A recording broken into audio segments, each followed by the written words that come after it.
Hey, you guys, we're doing another review today. Now, this one is another little bit forgotten gem, I feel like, because it's another one that really doesn't come up in a lot of discussions and sort of disappeared for a long time.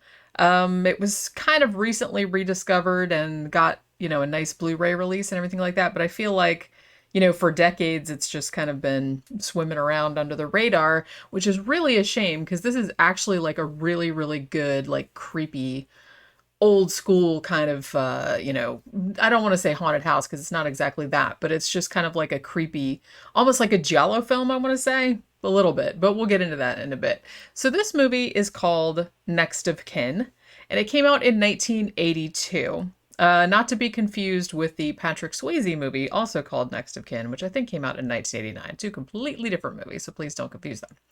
So, Next of Kin was made in Australia, and it was directed by Tony Williams, who I think was did TV commercials mainly. And I think this was only his second film, and I don't think he made any more. The shitty thing that happened with this film is that I feel like it got a theatrical release in Australia. And it actually did well. It got nominated for some awards and stuff like that. I think it won like a best editing award or whatever. But then some various unfortunate things happened where like one of the people that was financing the production, like before the release, they died. And so there was all kinds of problems with releasing it. So it never got a worldwide release. And I think it got a Blu-ray release in Australia, but never anywhere else until quite recently in 2019. I ended up seeing it. I think because like I said, I like to go and check, various lists of like underrated horror films from the 70s, underrated horror films from the 80s, because I like to make sure there's not any that I missed, because, it's very easy for a lot of them to kind of slip through the cracks if you're not paying attention. So I saw this one on a list of underrated 80s horror movies like a long time ago. And then I was very happy to see that Shudder had added it. And this was going back like several months, maybe even a year. And I think, as of this recording, I think it's even available for free on Tubi as well in the US. So if you want to watch it, you can check it out over there. So as I said, this movie, Quentin Tarantino was actually a big fan of it. And that was one of the things that spurred its rediscovery, I guess, if you want to call it that, because he, in his thing, like Not Quite Hollywood, he mentioned it. And he was talking about how it's a shame that it wasn't more widely released, because it would have been one that was really remembered from that year. And I mean, 1982 was a great fucking year for horror movies. I mean, shit, man. The Thing came out, Creepshow came out. There were just like Poltergeist came out, like tons of good ones came out. But this one is actually really, really good. And he compared it to The Shining. And it does kind of have a tone like that. There was a lot of Australian movies that came out in the 70s and 80s, what they call Ozploitation, which is very funny. But a lot of them were kind of like, Mad Max, like post-apocalyptic type of stuff. Or there was like a lot of slashers, and some of those were good too. This movie, Next of Kin, it has a little bit of a slasher thing to it. But it's not, it's got blood, it's got gore and stuff like that, but it's not quite the same.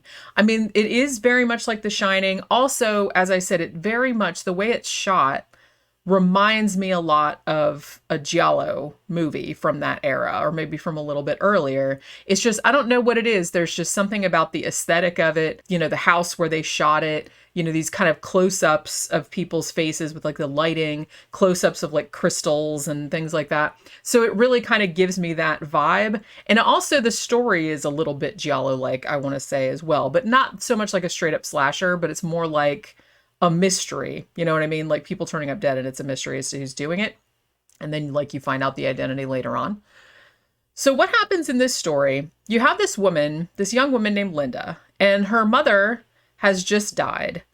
And I guess that she has been living out of town somewhere. I think she mentioned something about being like a teacher, or, or working with disabled children or whatever. But her mom dies, and she inherits this massive property, this big house that her mom ran as, an elder care home. So she's kind of come back to the old homestead. I'm not sure what town it is, but it's kind of a real small, like remote, Australian town. And she comes back there after several years to sort of not take over the management of the place, because they have people for that, but she's just coming back there, going through her mother's things and like deciding what she wants to do with the property. She wants to sell it, because she doesn't really seem to want to stay in town to want to run it. But, you know, she's not cranky about it or anything like that. But she's kind of like, well, maybe I should sell it. It's, you know, there's a lot of bills outstanding, and there's not that many residents in there, and I guess the money is kind of messed up, like the finances are kind of messed up, and she's kind of stuck with it. So when she gets back there, it's this really, really creepy place. And pretty much from the jump, now this, like I said, this is kind of like a slow burn in the same way that The Shining is. It just, I don't know, there is really something Shining-esque about it. Just, I don't know what it is. I can't really put my finger on it, but it does kind of, I don't think it takes that long to get where it's going, and it's not very long. I do see some people, like some other reviews of it that I read, that said it was kind of slow, but I didn't really find it particularly slow, because I think it does a good job at like foreshadowing like some kind of creepy shit. So while Linda is in the house, and there's, you know, all the, you know, residents that are there, and there's a small staff as well. And then there's a bunch of other people in town. Like there's this dude named Barney, who's played by the same guy that played Mick in Wolf Creek, like many years later, but he's young in this. So, you know, if you're into like Australian film, you've seen Wolf Creek and you want to see this guy young, like in a good guy or like a normal role, then check it out. So this guy is kind of like somebody, he's not really her boyfriend, but I guess they were going out at some point, and then, you know, they kind of came up and like reconnected or whatever. And so they're just fuck buddies, I suppose. And so they're kind of hanging out, and, you know, everybody kind of in town knows her and knew her mom, because as I said, it's a small town. So she comes back and she's going through her mom's stuff, and she finds a diary of her mother's, and her mom is starting to say like stuff about weird shit going on around the house. You know, she's like, I keep seeing somebody outside, the taps, you know, keep turning on by themselves, shit like that. So you're kind of led to believe that maybe this is a haunting situation. And Linda is kind of freaking out a little bit, because she's like, some of the same stuff has started happening to her. Like she'll hear a noise and she'll like leave the room, and then she'll come back into the room, and then like the candles will be lit or some shit like that, you know, or she'll see like a shadowed person like outside in the rain or whatever. And then like when she goes out there, they're gone. So as I said, you are beginning to think that maybe the house is haunted or something of that nature. Now, before any of the real bad shit happens, they have like a new resident come, who is this woman in a, you know, she's her, I guess it's like her nephew or son or something like that, whoever it is, brings her in this wheelchair. And it's this really bad storm, like a tree falls in front of the truck, and they have to, you know, kind of get this woman up to the house like in a rainstorm, and she can't really walk and all this other kind of shit. Now, there's kind of a little bit of conflict too, because Linda, who now owns the place, is kind of having a little bit of a conflict with Connie, who has been running the place, you know, since her mom died. She's like the main nurse or manager or whatever. Linda said, I thought we said that we weren't going to get any new people, because I'm thinking about maybe selling this place. And Connie's like, yeah, but we need money to pay the bills and blah, blah, blah. So there's this whole thing. So this new person shows up. So as I said, it kind of goes on where there's just like creepy shit. There's like creepy noises. You know, she sees people like a dude, like out in the woods sometimes, like she sees him and then he's gone, candles being lit. One time she comes back to the house and sees someone in her mother's red coat, like standing in her bedroom window, like she thinks she sees it. And everybody seems to be telling her, well, you know, you're just tired and you're upset because your mom died and you're just like imagining things and whatever. And she does seem to be, maybe she thinks she's kind of losing her marbles a little bit. But then like some even more sinister things start to happen, in that this poor old guy that lives there, whose name is Lance, and he's got his bath going one morning, and it's all kind of, the bath is all steamy and everything. And he goes to step in the bath, and there's already a dead old dude like in the bathtub. It's super creepy.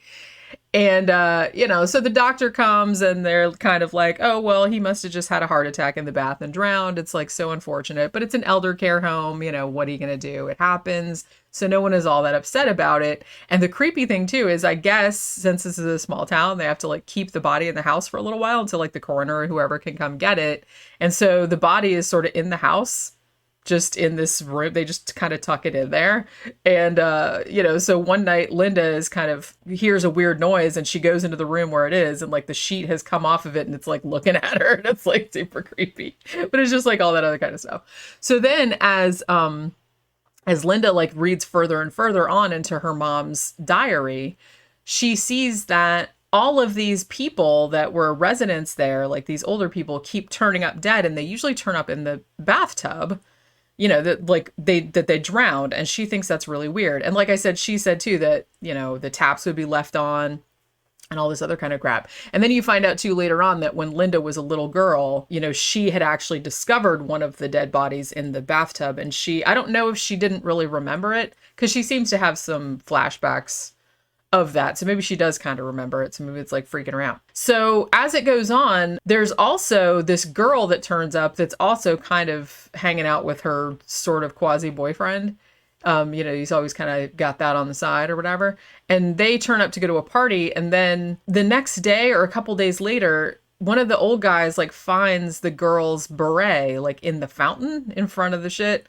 And then somebody pulls the girl's very distinctive red sports car up in front of the house, like in the middle of the day, honks the horn, and then like takes off. But Linda is like looking out there, and it looks like the girl is in the passenger seat, and then there's a dude driving, but she can't see who it is. So people keep turning up dead. Like either the old people turn up dead in the bathtub, or, the girl turns up dead, and she actually like kind of stumbles across her body, like out in the fucking grounds later on. So she's kind of having a thing where she's not really sure if this is like a haunted house type thing, or if somebody's killing all these people, or if she's just going nuts and she's imagining it, because there's a whole thing too about her mom having seen some of the same things and her reading about it in the diary. And then a lot of people saying, oh, her mom had, mental issues or something like that. So she's thinking, well, shit, maybe I inherited that kind of thing. And like I said, I'm kind of explaining it like that, but the cool thing about this movie is that, there's a lot of dialogue. There's stuff that's explained through dialogue or through, her investigations, like through old paperwork in the house or whatever. But a lot of it is kind of conveyed visually. You know what I mean? There's not a lot of big exposition dumps or anything like that, really, which I think is really, really, it's a really well done, a well put together film. There's some really creepy imagery in it.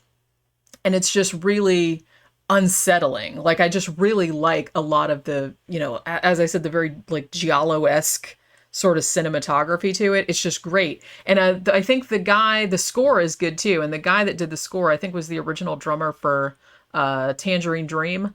So I think they used his score, but like the score is really good. It's just it's just got a really eerie vibe to it. I'm not sure. I don't know. I was going to say that I don't know if I want to spoil it or not, like who the killer is or who the mystery is. But this did come out in 1982. I know maybe a lot of people haven't seen it. But then on the other hand, when I talked about The Haunting of Julia, I pretty much spoiled that one. And, maybe a lot of people haven't seen that one either. So I don't really know, whatever.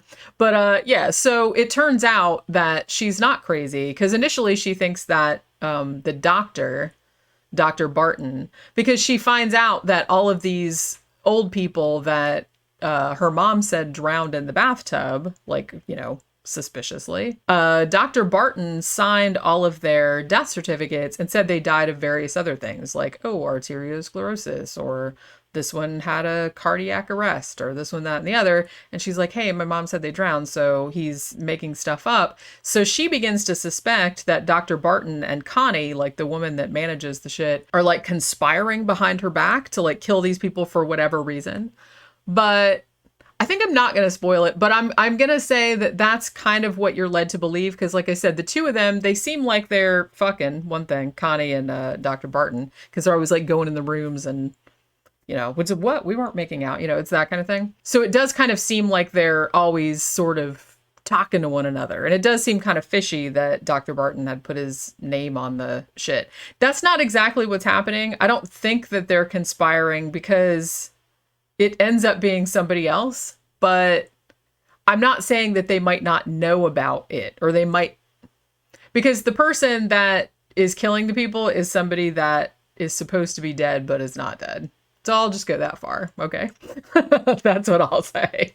But yeah, so this is a really, really good flick. Like I said, I feel like it's gotten forgotten about. I'm really happy to see that they did a really nice Blu-ray release in 2019. So this finally is getting some recognition for being a really, really underrated, really good horror movie, an Australian one that, as I said, it kind of has aspects of haunted house, kind of like Shining type of stuff, and then it kind of has a little bit of a slasher kind of thing too, but more giallo-esque. So it's very much like a very European sort of horror film. Kind of, as I said, it's sort of a slow burn, but it's real atmospheric. It's kind of more about the atmosphere, the whole building up of dread, and it's just great like set pieces and stuff like that. It's more about that than about the characters, although you do care about Linda and you care about what happens to her and what the hell's going on.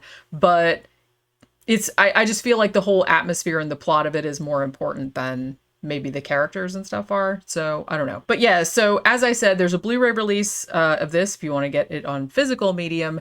And I believe it is also available on Tubi, where you can watch it for free with commercials.